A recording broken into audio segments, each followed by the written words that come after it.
This is the On to Mark Wrestling Podcast. Kick back and hang with your hosts, Quixote, Lewis, and Joel. Let's mark out. Yes, fellas, ladies and gentlemen, On the Mark Wrestling Podcast is back, bringing you the latest, greatest, what's happening in wrestling, and we're gonna bring you our takes on it. Fellas, welcome to the show. This is episode. God, I'm starting to lose track. 105. 105. Thank you, fellas. 105. Coming at you. It is right now. We're coming at you during this live 3-hour extravaganza, September to Remember, on AEW. Which I gotta tell you, it's been fire so far. Like it's been really, really, really good, action packed, moving. It's been solid. But this weekend is going to be pretty big as well, fellas. This weekend we got a jam-packed wrestling weekend. We're gonna talk a little bit about touch upon the cards, right? What interests us about each card. First off, nothing. We got to get into WrestlePalooza airing live on ESPN Plus. For those who are going to pay the $29.99, God bless you. And for those who are going to find other means to watch it, baby, you do you. But we got WrestlePalooza, 7 p.m. Eastern. WWE gave us what I thought they were going to give us in terms of 5 matches. Wow. I'm starting to hate that, guys. I just got to say for WrestlePalooza. Yeah. What's the WrestlePalooza means that there's wrestling. There's constant wrestling. Yeah. You give us 5 matches, and listen, the 5 matches are good on paper, but 5-match card, live, ESPN, big show. Fellas, what are we thinking about this card? What's the match of the night? Where do we go from here, Lewis? What you thinking about this card? WrestlePalooza live, ESPN, 7 p.m. Well, I'll start by saying thank you to all of our supporters on social media. We love you as much as me and my esteemed colleagues. We do love you. We love you all. We love you all as much as me and my esteemed colleagues love men in tights. And women in tights. Hey, yo. Hey, yo. And women in tights. All right. Clean it up. But the WrestlePalooza card look, it's called WrestlePalooza. It's WWE though. We're not gonna get a fully stacked wrestling card because that's just WWE's MO. Overcharge for the event and only throw on like 5-6 matches at most. So I had to just get that out. But the 5 matches that we have, I mean, they're solid. You know, I think I'm looking forward. I think the match I'm looking forward to the least would probably be Cody versus Drew. Not so much because it's gonna be a good match, but Drew's not winning the title, so I think that just kind of takes me out of it a little bit. But the tag match with Punk and AJ Lee versus Seth and Becky, that's gonna keep the crowd hot. Yeah. Cena versus Lesnar, that's always a pleasure to watch. Those two, it's always a pleasure for me personally to watch Lesnar work in the ring because he's such a fucking animal. Like he really does live up to his moniker, the Beast.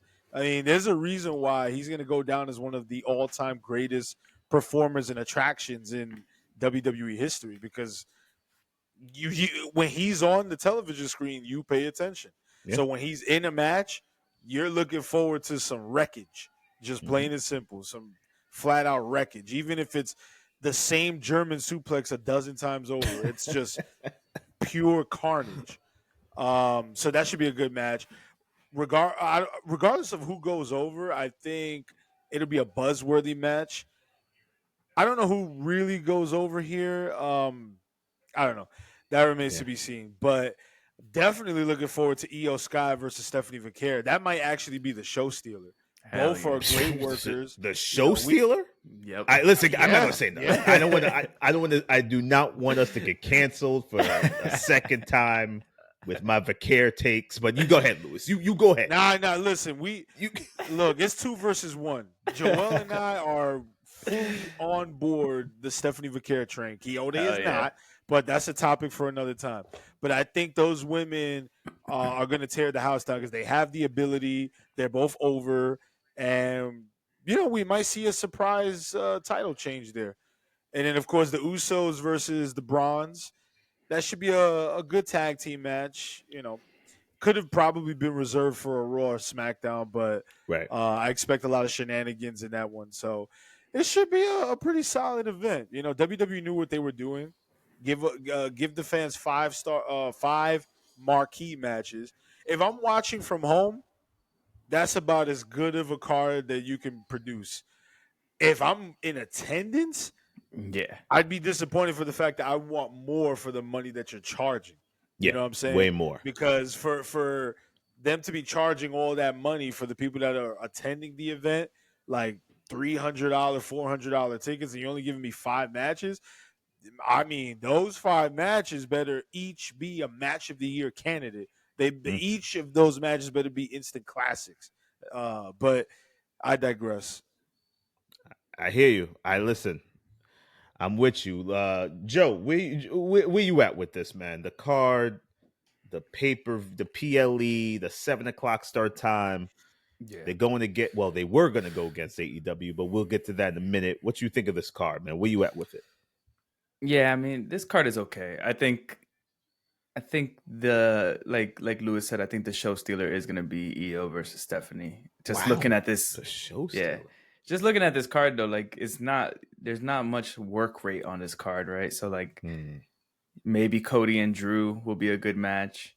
Cena and Lesnar, I feel like we've seen it a bunch of times. It's always entertaining for sure, but we've seen it so many times that I don't really see that being a show stealer type match. Punk and AJ Lee, I think that's gonna be fun to see the AJ Lee's in-ring return. Yeah, but I do feel like that match is gonna be more of a storyline beat for like whatever comes next after. So I don't think they're gonna go all out and during that match. So I think out of all these matches, Iyo and Stephanie kind of had to come up to the plate and swing a home run, because I feel like if not, you can't have a pay-per-view called WrestlePalooza, a PLE, whatever you want to call it, called WrestlePalooza, and not have a banger match on that card. Like something has to be a banger. So I'm hoping the ladies go out there and crush it. It should be a good, fun card. Like Lewis said, watching it from home is going to be fun. Definitely disappointed in the fact that it's called WrestlePalooza and we don't have like an Intercontinental Championship match, a U.S. title match. Like, that's right. You have 2 mid-card championships in the women's division now. Nobody's defending that belt. You don't got Julia defending her belt. You don't got Becky's in the mixed tag match, of course. But it just seems like it seems like they created all these mid-card titles and then they kind of didn't do anything with them, in my opinion. So it seems like when you have all these titles, you should have 6, 7, 8, 9 even matches during these big events, especially if you're trying to sell this new pay-per-view WrestlePalooza. First time WWE's throwing on this event on ESPN. I feel like you would want to kind of pack it, but I guess they went with the less is more approach. And you're trying to sell people on buying ESPN for $29.99 a month, right? So this is a whole new standalone app. Now for me to watch WWE PLEs, I gotta buy into another app.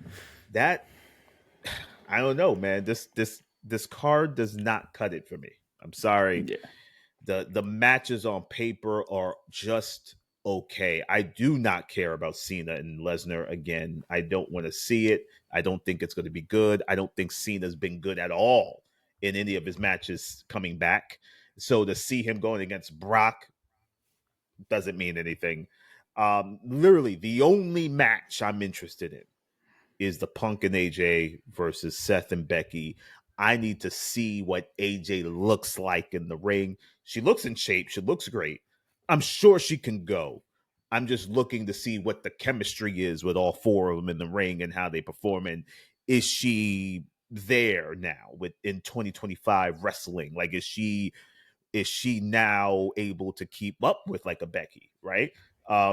Becky's a beast, and AJ's great as well, but it's a different level, not by much, but it's a different level, and I just want to see if AJ got it. Iyo and Vaquer, I don't know, man. Vaquer will probably win, and we'll go on and probably get her a Rhea sometime down the line, which is the match I want to see. That's what I want to see. But it might be good. And the Usos and now I will say I'm intrigued by the Usos simply because of Jay. Whatever happening with your boy Jay is what's keeping me interested in this. Yeah. So we'll see. But like you said, for a PLE WrestlePalooza, I ain't getting a lot of paloozing. You know what I'm saying? There's not a lot of stuff happening here, fellas. Like, it's 5 matches. It doesn't even give you time to get up and get a snack. Like, you know what I'm saying? Like, like where are you? They're going to be just pumping these matches. This show is going to be over in 2 hours. Like, I mean, come on, man. I don't know. I kind of find it ironic that AEW's pay-per-view is All Out, and you would think WWE would go all out because it's WrestlePalooza. Yeah. So there's some funny irony going on there. For real. And speaking of AEW All Out, let's take a look at their card, fellas, because we got right now. Damn. We got 1, 2, 3, 4, 5, 6, 7, 8, 9, 10, 11 matches so far. This may go up. Maybe after tonight. 11 thumbtacks match, a ladder match, a coffin match. Yo, what the first this off, should be called this one. Give it up for AEW. This is WrestlePalooza. Yeah. This is WrestlePalooza. Yo, if I was AEW and I'm Tony, I'm putting this on at 7 p.m. We gonna fight now. Like, you wanna your fight because you're gonna be done before me. So that's true. I'm staying on all night. I'm giving a 4-hour extravaganza. We're gonna stay up all night. And if I was Tony, I'd throw this card against WrestlePalooza any day because I think it could hold up. Joe, where you at with this card, man? What you think of this WrestlePalooza? How it's shaping up? Could this have gone against WrestlePalooza? I mean, yeah, I think it could have. I think AEW has its core fan base that would choose AEW over WWE, but I think the business case would be if you get it out early, it becomes a full day of wrestling, right? So like, yeah, now fans could watch both and not feel like they have to choose. So I do see the reasoning, but this card seems stacked, man. And yeah, I heard a lot of people, internet chatter, saying like, "Oh, why are they putting Hangman Page against Kyle Fletcher? Everyone knows Hangman Page is gonna win." But if you watch any wrestling, we could tell who's gonna win most matches. That's not really the point of wrestling, right? The point of wrestling is like the storytelling within the ring. I think this is going to be cool to see Kyle Fletcher in a main title spot, world title spot, see how he could get up there. He's only 26 years old, which is crazy. He's incredible. He's getting way better on the mic week to week. He's incredible in the ring already. So I think it's going to be a test for him to see if he could hang with a main event player, Hangman Page, see if he could put on a world title match that is worth a pay-per-view. And I think that's pretty cool. And then the rest of the card just looks crazy, man. Like Tony Storm with his fatal 4-way match. You got the World Tag Team ladder match, the thumbtacks and tables and thumbtacks match between MJF and Briscoe, which is crazy. The coffin match. This is like Lewis said. This is actual Palooza right here. This is a celebration. This is a celebration of all wrestling right here. We have a classic world title match. We have a coffin match. We have a tables match. We have a ladder match. We have a classic tag team match between Cope and Cage and FTR. Like, this is going to be a fun pay-per-view for sure. That triple threat match between Okada, Takeshita, and Mascara Dorada. That's going to be crazy. Oh, that match is going to be fire. That's going to be nuts, bro. The return of Eddie Kingston, too. Like, this is going to be a really fun card. Come on, man. Yo, like, this is WrestlePalooza. Yo, give it up for AEW. I mean, come on. Like, this is crazy. This is crazy. You just talking out the matches. Yeah, it's right? nuts. It is incredible. Lewis, where you at with this, man? Are you paying $150 to see this in person? Or $450 to see WWE in person? Which one you going for?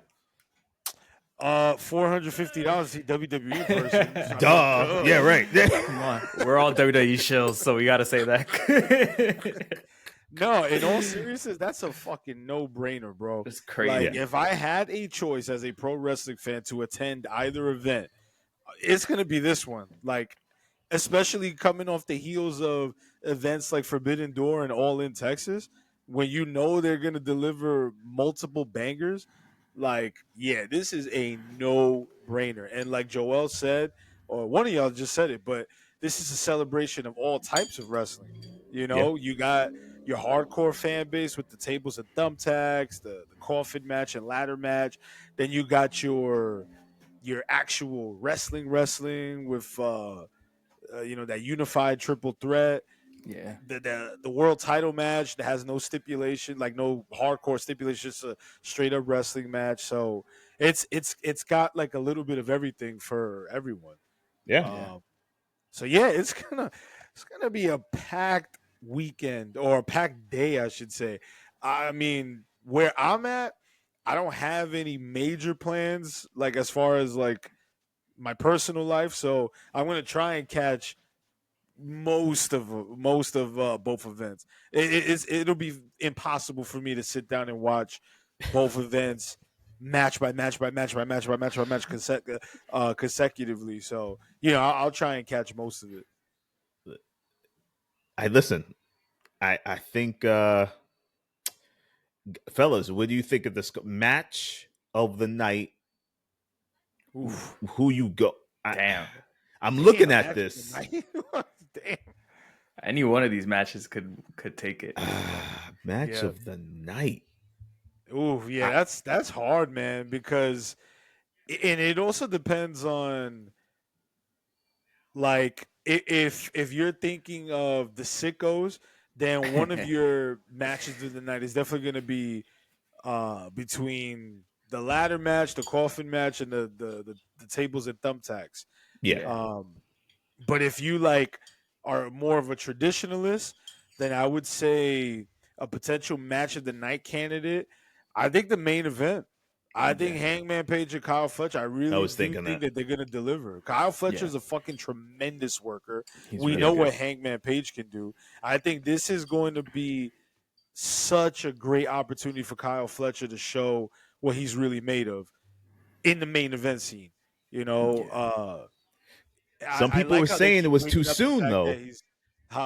Some people were saying it was too soon. Do you think it was too soon? Look, to throw him in? The Rock, Brock Lesnar, and Randy Orton, they all have something in common. They all won their first world titles at ages 24, 25, and 26, respectively. Damn, that's why they call you the damn administrator, bro. Give it up for Lewis, man. This is why we got you here, man. Who's spitting out shit like that? You just said, I had no clue what the fuck. Where were you going with that? Like, the administrator. Yes. There you go. No, and I'm not saying that Kyle Fletcher deserves to win the title at this age, but, for people saying, and I know that was a different time period because that was like 20 to 25 years ago, but Kyle Fletcher, this is what companies are supposed to do. Exactly. I don't want to hear, it's too soon. No, it would be different if people on the internet were saying that it's too soon for him to actually hold the title. Right. But I think there's almost a 100% chance that he does not walk out with the world heavyweight title around his waist. So, but it's not too soon to put him in that spot because you got to develop stars. He'll come out. I have no doubt in my mind he'll come out looking even stronger.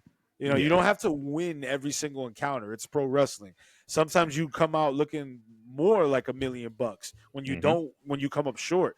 Classic example: Sting and Ric Flair, 1989, for the world title. They fought to what was it, a 45-minute draw, whatever the case was, and you know, Sting did not win. He didn't win the big one, but he came. That was the match that made him. You know, so this could potentially be one of those situations where this is the match that can make Kyle Fletcher and have him put his stamp on the AEW fan base as I'm the future. Yeah. You're gonna notice me. Well, you noticed me before. Now you're gonna really start to pay attention to me. You have no choice. So, Joel, is there a chance? Now, Lewis said there's about 100% chance Kyle ain't winning. But is there a chance in your books that Kyle could possibly win? Honestly, I was in the same boat as Lewis, saying like 100% chance Hangman's winning. But the more I've been watching AEW, the more I've been seeing these promo battles. He seems ready, man. Fletcher seems ready. He's good on the mic. I feel like they haven't really done that in AEW's history yet. Like they haven't had like a shocking title win. Like it's been mostly like these long stories of like Hangman's redemption, or Hangman beating Mox. You had Kenny Omega being the belt collector. Like it's been like these long drawn out title reigns. So it would be interesting, and it would definitely be a good way to steal the weekend headlines, right? If you're going against WrestlePalooza, what's more shocking than a 26-year-old world champion beating your top guy, right? Hangman is the main character of AEW. So it's almost like it would be a really smart move in a sense, just because it's going to cause so much headlines. And you could always just run it back and have Hangman beat him in a future show. So it's not that big of a deal. I still think Hangman's going to come away with the win, but I wouldn't be surprised if last minute they're like, you know what, fuck it. We're going to give Kyle the world title. Hey, man. It'd be cool. It could happen. And I hear what you're saying, Joe. Like, AEW hasn't had that, like, shocking win of a change of a title. You know, maybe they're due. But I think it might disrupt a lot of plans they probably have for Hangman. And to do that and try to shift that to Kyle somehow. Listen, Kyle will get his. Kyle will be champion at some point. I'm going to say in the year 2026, we're going to see Kyle with the championship. That's my prediction. That's a bold prediction. Yeah, that's my prediction. You can't go longer than that because, like you said, he's ready. And if you don't have him get there sometime in 2026, it's going to be like, all right, so what's Homeboy doing? Like he's just doing the same thing over and over and over. I think AEW will give him that title in 2026, especially with Ospreay up in the air, and they may need a Fletcher to kind of step in and be that next guy. And I'm cool with it. I think, I think he would be great at it. But let's, we got to move on, fellas, because we got to show some love on this show. On this show, the Haters Club took over a lot of segments. I jumped into a lot of those segments. And not because I wanted to, but because I felt like I had to. It was one of those. But now we want to show some love, fellas. And one person we want to show some love to is the great Seth Rollins. Let's give it up for Seth. Seth right now probably doing some of the best work in terms of the heel persona that he has been doing in a while. He was on First Take this past Monday, and he had a lot to say. He's the greatest superstar. He's going on people's Mount Rushmore. And to be honest, he's gonna be on probably Gen Z's Mount Rushmore and maybe some millennials Mount Rushmores. Yeah. He's not gonna be on mine, but no disrespect to the man. But he ain't making the cut on mine. But he's on the list somewhere, though. He's on the list. Fellas, we're gonna show some love to Seth. What do you guys want to say about Seth? First off, any showing some love remarks about what your boy is doing in WWE right now? So yeah, I wanted to show love to Seth Rollins because earlier this week I was just kind of reflecting on Seth Rollins' career with Joel and Quixote, and it just occurred to me that he's been in the main event scene for a full decade and has been consistently performing at a top level.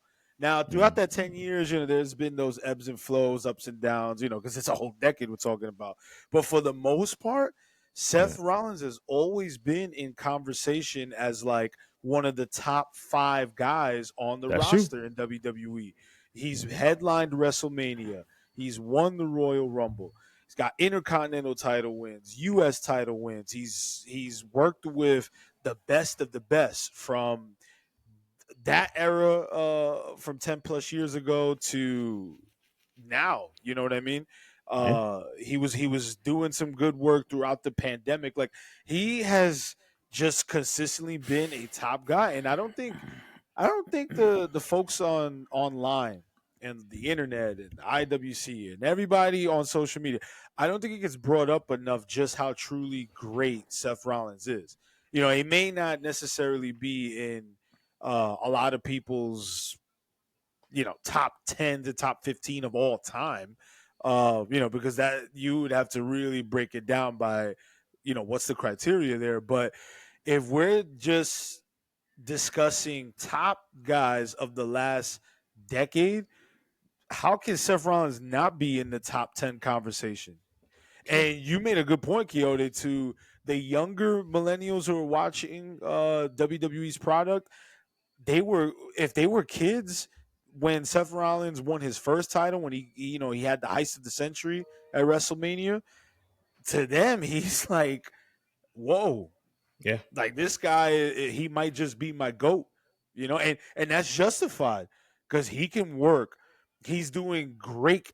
And I love how, especially over the last 3 to 4 years, he's reinvented his character to be like this obnoxious fashionista, sociopath, Joker type. Like, I don't even know what to categorize him as anymore, but it's creative. No one looks like Seth Rollins. No one sounds like Seth Rollins, and he can work with pretty much anybody. So Seth Rollins, I'm absolutely giving him his flowers. He is going to go down as one of the all-time greats. I don't think there's an argument there. Joe, is there an argument, or is he easily in top 10 conversation? Ooh, top 10 all time? Or top 10 like of this era? That's a. I don't know about all time. Yeah, I don't know about all time. I wouldn't. All time, maybe not. Maybe when it's all said and done, we could probably argue for it. But yeah, I gotta agree with everything Lou said, man. Like, Seth Rollins has been consistently crushing it since he's been in WWE. Starting off with the Shield in the main roster. Even when he was in NXT, he was the first ever NXT champion. He's just been consistent, and I think the company kind of knows that, and they kind of give him the ball whenever they need. It's almost like he is the opposite of Roman in a sense, where it's like Roman is not there all the time, but Seth is there literally consistently all the time, and he's gonna give you at his best every single time he goes out there. Honestly, he's the closest they have now to Shawn Michaels, in my opinion. He's gonna put on a good match no matter who he's facing with. When he was World Heavyweight Champion the first time around, when they first created this new title, and he was putting on random bangers every Monday night with Jinder Mahal out of all people's like he was putting on banger matches with like all these people throughout that whole run. So you could tell the company definitely knows that they have a consistent 5-star match guy out there whenever they give him the ball to go out there, and he's willing to put everyone over. He's lost to like almost everybody at this point, but he still is able to keep himself relevant to the point where he's a world champion threat anytime. He could beat Roman Reigns. He could beat a CM Punk. He could do it all. And now this character that he's doing now with his wife, Becky Lynch, this whole heel character, I feel like this is the first time that he's like kind of really been able to really tap into that heel persona in a new level. I think it's working really good now. And yeah, like shout out to the whole, like you said, the whole obnoxious fashionista, almost Macho Man Randy Savage vibes, the way he comes out, the laughing, like it's very flamboyant. That's another reason why I gave him the Shawn Michaels comparison too, because Shawn Michaels was always dancing, he come out, ladies man, all types of weird outfits, but we still loved him even though he was wearing some fucking chaps and and all types of weird cowboy outfits, and we still love Shawn Michaels because we just knew that he would turn on that once the bell rings, he would turn it on. That's all that matters, and that's the same thing with Seth Rollins. So yeah, shout out to Seth Rollins. And also on a bigger note, one day we have to have a conversation about how the Shield might be the most important faction of all time if you really think about it. When you think about Roman, Mox, and Seth, and how they have single-handedly held down the wrestling industry for the last 10 years. Like they've been on top, and they've multiple companies now, with Mox holding down AEW, being probably the most important person to make that jump over to AEW. And now you have Roman with the longest title reign of the last however many years, and then Seth being that consistent workhorse. These three guys, man, they changed the industry. So not only showing love to Seth, but showing love to the whole Shield in general. Like they really made wrestling relevant and cool again when you really think about it. I didn't think about the Shield being that important in pro wrestling, but now that you laid it out, it all makes sense. I mean, if you look at their careers and look at where they are now, I mean, Mox has turned himself into a top guy, like big time. He's like the face of AEW. The face, I would say he's the face of AEW in a lot of ways, over Chris Jericho, which I think they thought he would be at one point, and he was in the beginning. But I think that's Mox now. The consistency, the match quality, the character work is good. It's all right. I think people just understand. I think it was over people's heads.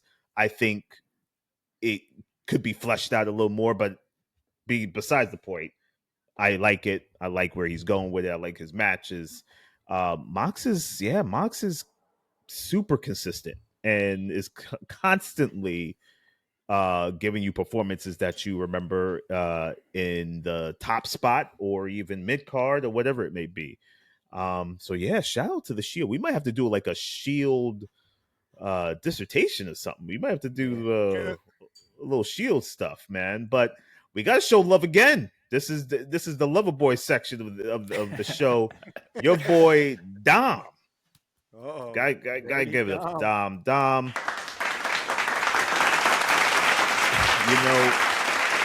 I know some people had some doubts about Dom Mysterio, but when he came out and was doing this thing, and people were calling him a natural in the ring or whatnot, I knew immediately that your boy was destined for greatness, and he's just getting started.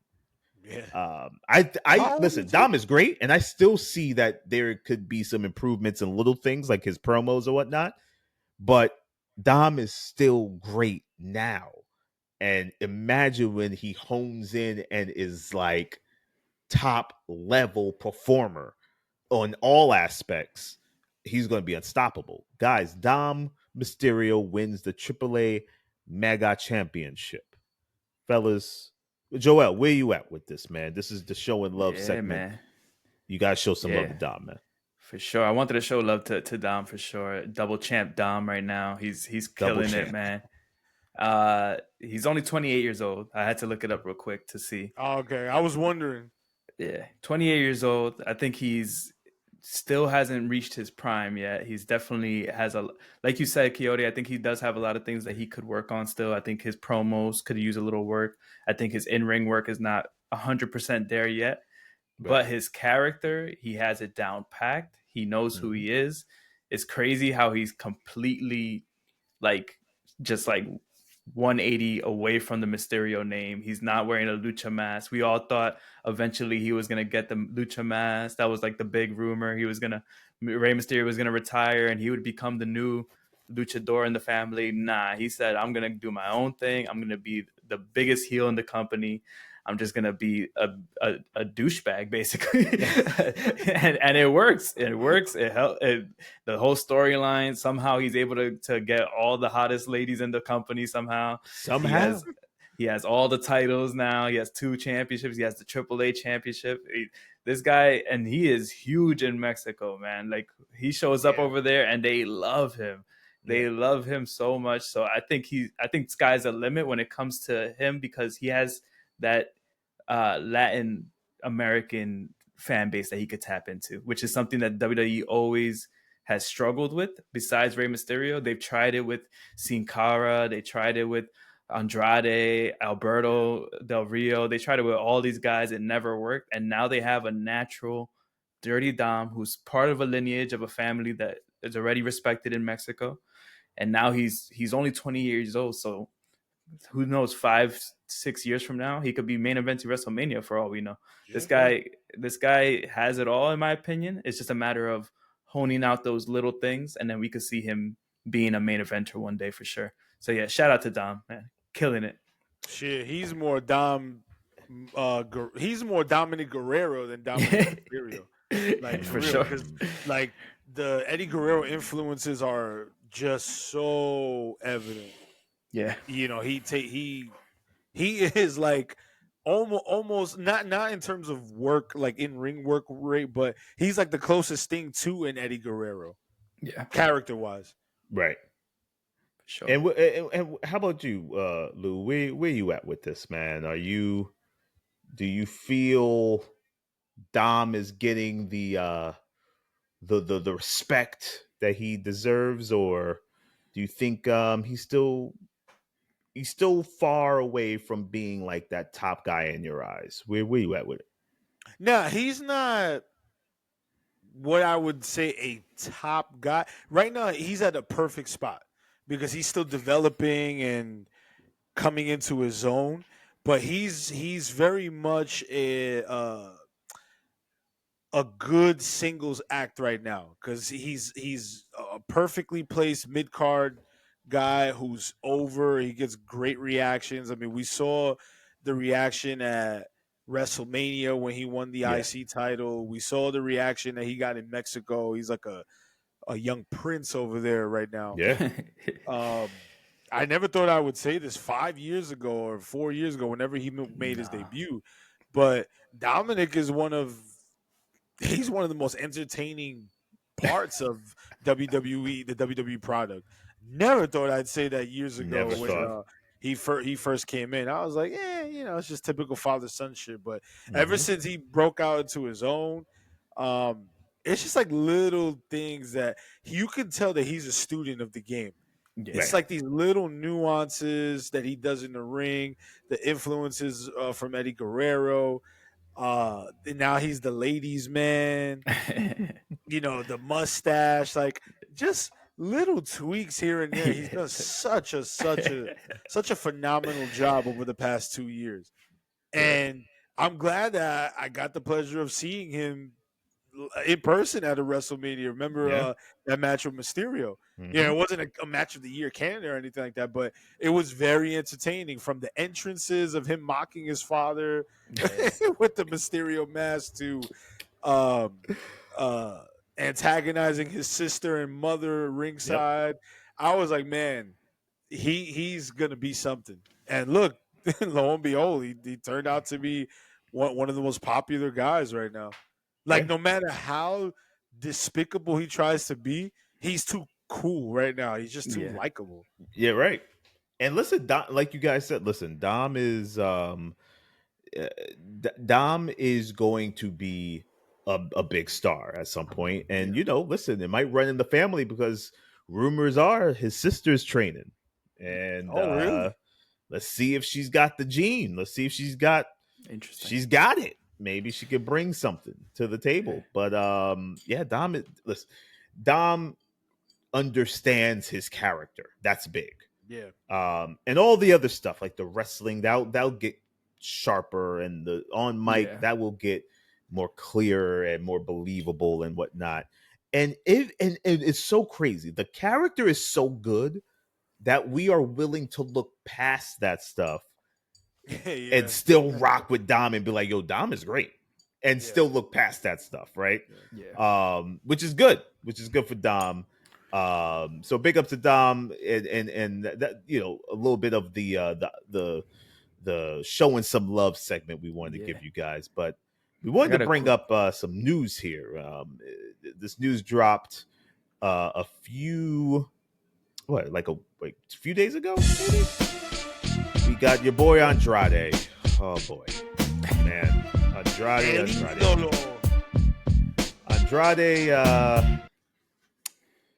He gets released. Andrade breaks his silence after the WWE departure, and let me just go on the record to saying, good riddance. I'm sorry. I mean, guys, let's just be honest here. He did zero in WWE. Anything even talking about. He should have stayed his ass in AEW and worked with the people in AEW and followed Tony, did what Tony asked him to do and the people in the back told him to do, and maybe your boy would be in a better situation than he is now. But what it looks like is going to happen, he's going to go right back to Mexico, work Mexican dates for those shows down there, and then somehow right off into the sunset and never be seen again, because that looks like that is in Andrade's future. If I'm AEW, I don't want nothing to do with homeboy again. He's not coming back here. Have him, do some CMLL work. That partnership is already close enough to AEW. Let them do some stuff like that. Maybe that might help and work. But honestly, good riddance. I mean, it was just, he was doing nothing, and he came back with the same old gimmick. He came back just with nothing, just bland garbage. And this, I will say right now, this may be the future of your boy Rusev. If Rusev, I'm looking in my crystal ball right now, and right now I'm seeing Rusev future endeavor. Yeah, that's what I'm seeing. All right, because he's also another one that's doing nothing. He got no response when he walked up on Dom. The crowd gave him no love when he walked up on Dom in that promo. It was mute. It was not even mute. It was on mono stereo sound. Like it was on mono. Just one channel of audio. Nothing was coming out. No one, they didn't even pump in noise for your boy. They didn't even pump in noise. So those two, the two guys that complain the most about working in AEW, or is about to be out of work for another time, third time, fourth time this is? Who knows? Fellas, am I tripping? Or Andrade? Is it kind of a see you next time, pal? Like, didn't do anything anyway. Where y'all at with it? I find it so funny that WWE loyalists were clamoring for Andrade's return. They got it at the Royal Rumble, and it quickly amounted to a bunch of meaningless stuff. Like, he'll have his spots here and there. He was in the Money in the Bank match. He had this little makeshift tag team with Phoenix that felt so forced. Yeah. And it just didn't feel right. It felt like he came back for nothing, really. And I know that right before he left AEW, he wasn't being utilized and he wasn't getting TV time and whatnot. So, that's that. But Andrade at this point, now I can confidently say that he hit his glass ceiling. I think he peaked many years ago when he was NXT champion. I think that was like the peak of his star potential, if you will. He's a fantastic worker. I love watching him work. But it's wrestling, which is sports entertainment. In ring work can't be it's not the be all end all. You have to Exactly. be able to do both. And Andrade, for me, he just didn't, because even with the language barrier, he just didn't have that confidence whenever he spoke or cut a promo. He didn't have that type of charisma that you would expect from someone like a Pentagon, let's just say, because Mm-hmm. Penta, he doesn't really speak English like that, but there's a confidence and an aura to him that Andrade just never had. Andrade almost reminds me of like a Latin version of John Morrison. Ooh. Terrific worker, Mhm. but just could not click with the crowd no matter how many opportunities he was given. Just couldn't really get over that hump. So Yeah. that's what I think about Andrade. If he makes his way back to AEW, that shit would be really funny. It would be super ironic, but I like the time will comparison tell. to I do think that he's probably gonna just end up going back to Mexico, and then we'll see what happens. He'll just work the indies and sign a big contract elsewhere. But he's now had 2 different runs in WWE and a run in AEW. And sometimes it just happens. I said it before. I will agree. The John Morrison. Sometimes it happens. That's a Not good one. everyone is destined to be a main eventer of WrestleMania or a World Heavyweight Champion. It just happens. Yeah. How about you, Joe? Where you at with it, man? Yeah, I agree, man. Like Lou said, I really like watching Andrade work. I think he's a really good worker. But yeah, I mean, the character work wasn't there in WWE. In AEW, I mean, he didn't have much going on for him either, but he did have a win over Bryan Danielson during the Continental Classic that one year. So I feel like that's way more than WWE ever did with him. So for those WWE loyalists who thought he was gonna do more, like just him having a win over Danielson, I think is way more than anything WWE ever even thought to do with him. So I mean, if he ends up back in AEW, I could see it. Honestly, I could see them going for it again just because he is a good worker and Tony Khan loves work rate. So I could see them bringing him in. Maybe not for like a extended run. Maybe bring him in on like a per appearance basis or something, just because he might not be that trustworthy after all these bridges he's burned, But I mean, yeah, like Lou said, sometimes it just happens. Like not everyone is destined to be top of the card, and I think sometimes the wrestlers' egos have them thinking that they should be. Like you mentioned, a Rusev and Andrade. These guys think they deserve to be at the top of the card, and then they realize they get there, they're just getting outworked. They're not positioned to be in that top spot. So hopefully wherever he ends up, he does good. But yeah, it is what it is. It is what it is. Andrade, maybe we'll see him on some sort of AEW something. He may even end up back there. Who knows? I don't want to see it. He would be the first wrestler to do the full cycle of WWE to AEW, AEW to WWE, WWE back to AEW. Oh my god! I think he would be the first one to do that. He'd be the first one. Yeah, you're right. Yeah. So he would have that under his belt, if anything. He'd be the first one. That's a very interesting take. What's also very interesting, I was listening to a podcast, this is kind of a sidebar before we end. They were talking about what could AEW do to get as big or close to WWE? Like WWE is the sun, right? Is there anything that AEW can do or anything that could happen that could get them close to it, where it's they're not they're not a huge market, but WWE is now sweating a little bit. They're now like, all right, this changes things. And one guy mentioned one thing to me on the podcast, and I want to see if you guys agree. This guy said that if Cody Rhodes went back to AEW, that could shift the entire wrestling landscape in terms of maybe balancing it out a little bit.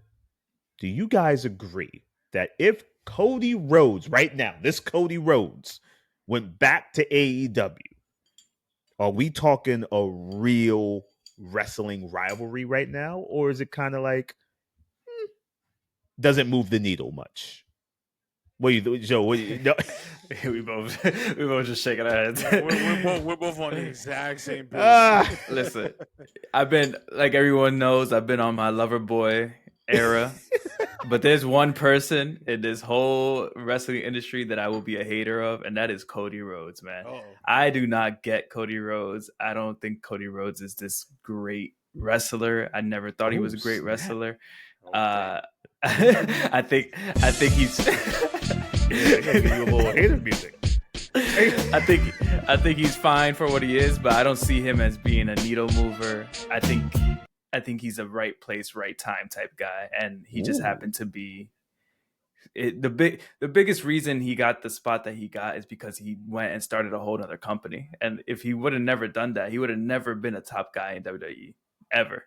So like he went and they brought him in basically to be a blow to the competition.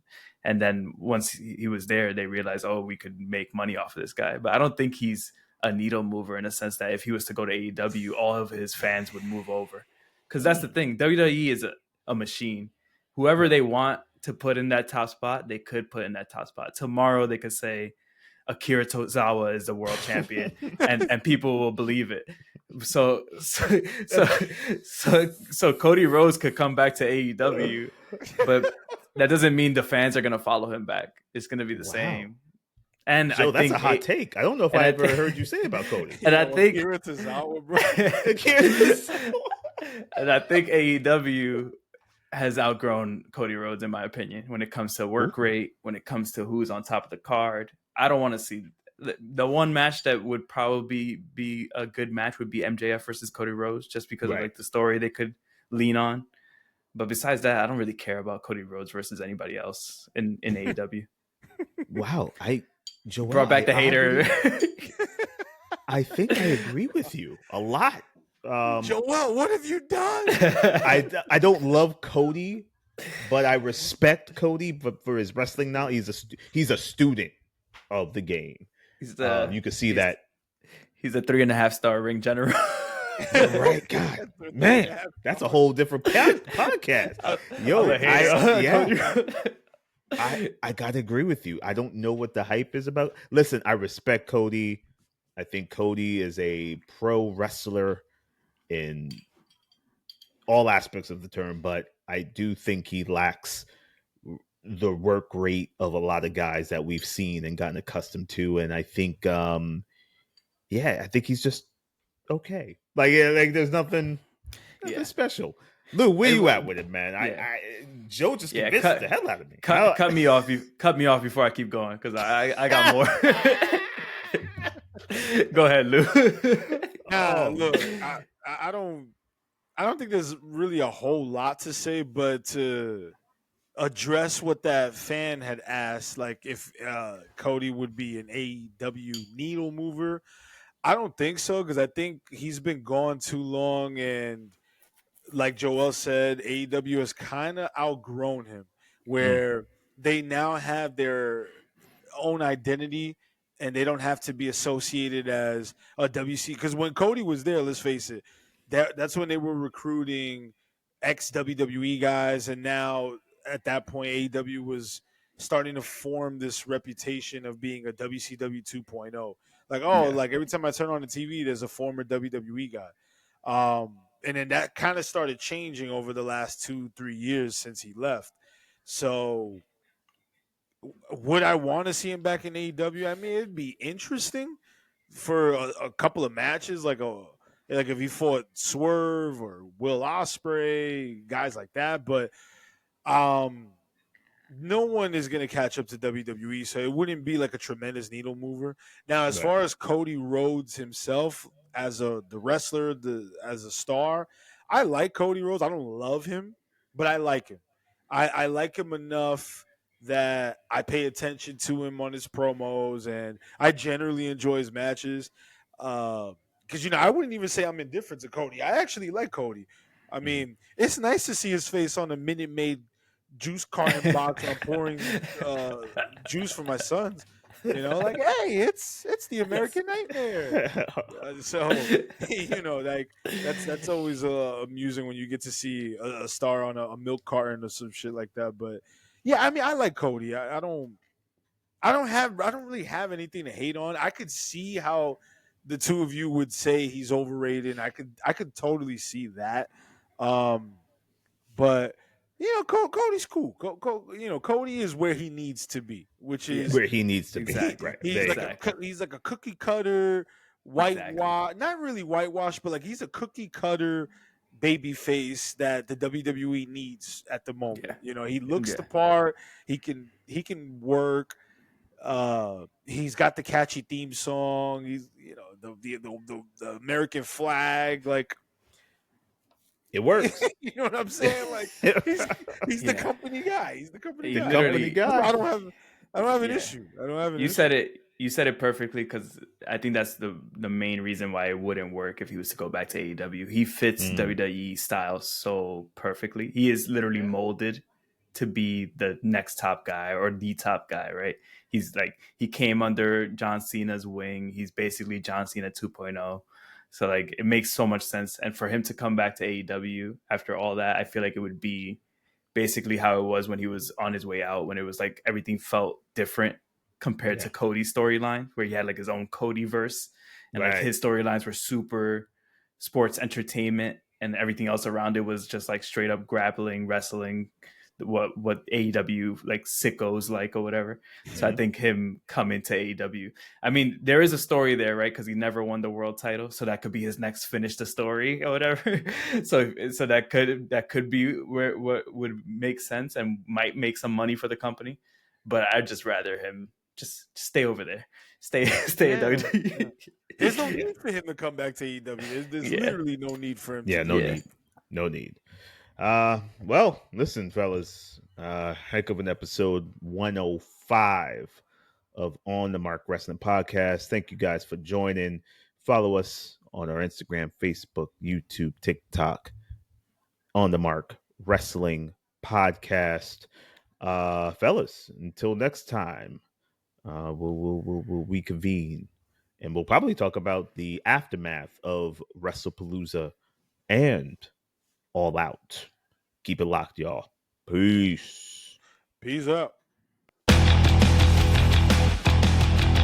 You have just listened to the On the Mark Wrestling Podcast, a Scriptly adapted production. Follow us on Instagram, Facebook, TikTok, and YouTube at On the Mark Wrestling, and email us on onthemarkpodcast@gmail.com.